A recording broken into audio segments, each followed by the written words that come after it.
Super TET 20 कदम प्रश्नोत्तरी set number 18 में आपका हार्दिक स्वागत है। चलते हैं अपने प्रश्नों की ओर और उसके आंसरों की ओर। तो पहला क्वेश्चन था, हिंदी से सरस्वती काव्य के रचनाकार कौन है?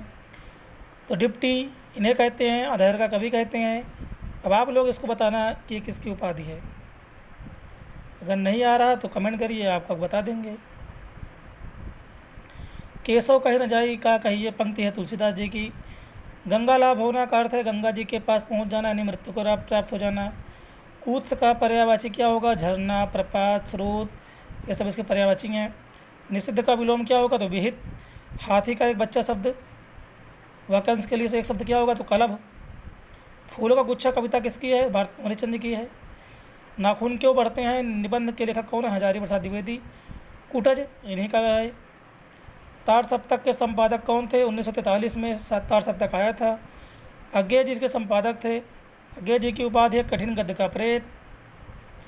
वैशाली की नगर बहु उपन्यास के लेखक कौन है? आचार्य चतुर्सेन शास्त्री जी हैं। चलते संस्कृत की ओर, जो बहुत महत्वपूर्ण क्वेश्चन है, आपके लिए बहुत ज़रूरी हैं। इन्हें आप बिल्कुल समझ लीजिए और याद कर लीजिए। इनसे आपकी मुलाकात पेपर में होगी, TET C TET, super TET, UP police, लेखपाल आदि में व्याकरण से क्वेश्चन जरूर मिल जाएंगे। सर्पात विभेद में विभक्ति क्या होगी? अपादान पंचमी।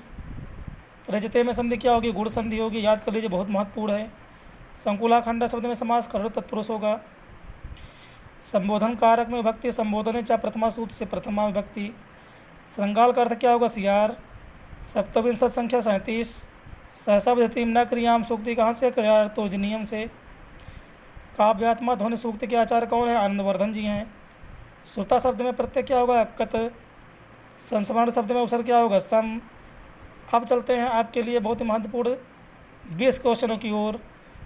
आप इंतजार बिल्कुल नहीं करिएगा, बिल्कुल पहुंचाते हैं आपको वहीं हम।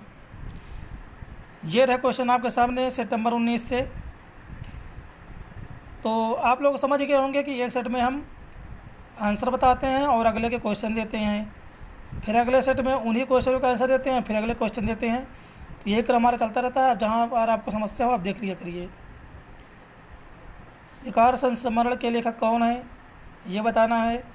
बोलती प्रतिमा, जंगल के जीव वे कैसे जीते हैं, ये किसकी रचना है? यहाँ से बताना आपको। फूलों का कुर्ता कहानी के लेखक कौन है? अधखिला फूल उपन्यास किसका है? करबला नाटक के लेखक कौन है? पैरों में पंख बांधकर यात्रा साहित्य के लेखक कौन है? कछुआ धर्म निबंध, ये आपको याद कर लीजिए, बहुत इंपॉर्टेंट है। कैवर्त का तद्भव क्या होगा? गुलाब किस भाषा का शब्द है? उर्वी का पर्यायवाची शब्द क्या है? तो ये बहुत ही महत्वपूर्ण क्वेश्चन है। अगर आपको अच्छे लग रहे हैं, आप इन्हें पसंद कर रहे हैं, आपको लगता है कि पेपर में आ सकते हैं, तो प्लीज़ आप लोग अपने दोस्तों को ज़रूर शेयर कीजिए और उन्हें सब्सक्राइब करने के लिए कहिए, ताकि उनको भी महत्वपूर्ण क्वेश्चनों की सीरीज मिलती रहे। चलते हैं संस्कृत की ओर। आर्ष कवि किसे कहा जाता है? अधिसिंह स्थासाम सूत्र में भक्ति क्या होगी? वेड़ी संहार नाटक की नायिका कौन है? परमानंद शब्द में समास क्या है? दैत्यार्य में संधि क्या है? किंचित शब्द का अर्थ क्या होगा? सुकह का अर्थ क्या होगा? एकादशतम संख्या का हिंदी अर्थ क्या होगा? अतिस्नेह पाप संकी सूक्ति कहाँ से ली गई है? उत्स शब्द का पर्यायवाची क्या होगा? तो साथियों, ये रहे आपके क्वेश्चन।